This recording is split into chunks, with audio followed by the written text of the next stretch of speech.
सुखल बा पतझड़ में बगिया बाबूजी अपन खेत कहाँ बा? इधर बा, इधर चल जो।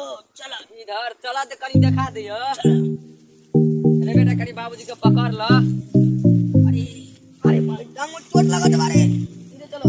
हां ये बा बाबूजी अपन खेत। हां पकड़ ल दादा। दादाजी अपन खेत कहाँ बा? अस्सी खड़ा छोड़े खेत बा। कते दूर चाहिए? कुछ दूर ही बा। चलो चलो अरे ग्राम खाता दादाजी। नहीं खेत बा, चलो जल्दी चलो। चला ये आम गाछ ल कनी ठंडा हो जाओ। चलो बेटा जी चलो। अब मेरा जिसने हॉस्पिटल से चलो खेत बा गिर छोड़ा चोट लगा।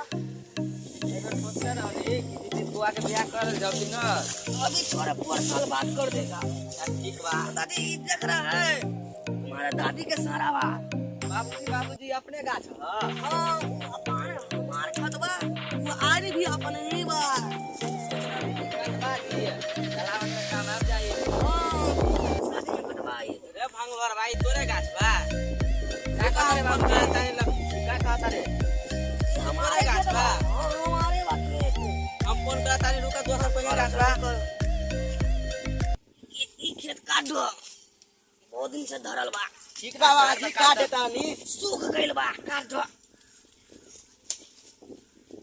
रे भगचन राई तोरे गाछ बा। ये हमर दादाजी के गाछ बा।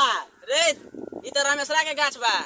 कुछ नहीं कर पाई। हम फोन करा तानी बुलावा तानी रमेशरा के गाछ बा। हेलो बेटा क्या क्या कथि भेलै?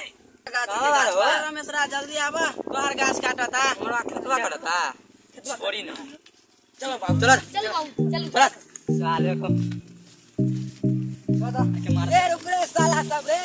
रुको हमारे साला रे साला रानी आवा देखा तोहर गाछ काटता रे नहीं हमार बाबूजी के हां ये हमार ह। तोहार हां हां ये हमार दादाजी के खेत ह। तोरा सबूत बा तोरा खेत बा। हां जमीन का कागज मंगा दी सबूत जमीन का कागज दे दो मार के। अब ये अमीन जब तक ना आई जब तक नहीं होई नहीं काटब।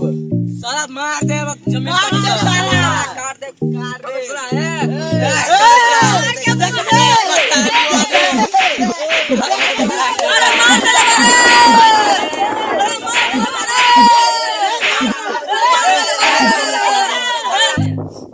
आगरा से पूछ ये हमारा गाछ काय काट ले।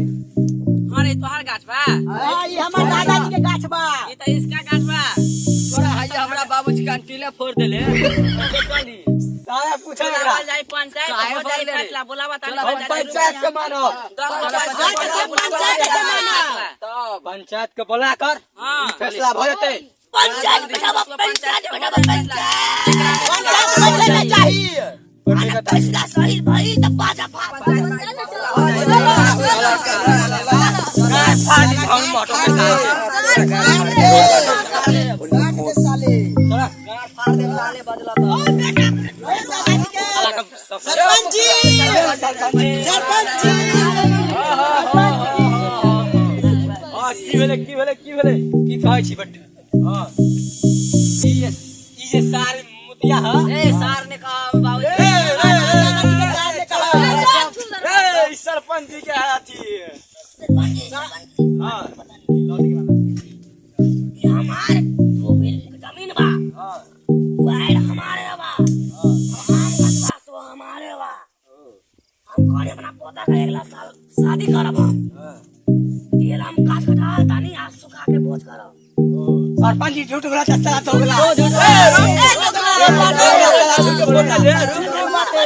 दोगला चवा रुक भारुआ चोस सरपंच जी ई देखिए हाय हाय टंगारी से हमरा बाबा के चदरा फाड़ देले ए बड़ा झूठ बोला साला। नहीं सरपंच जी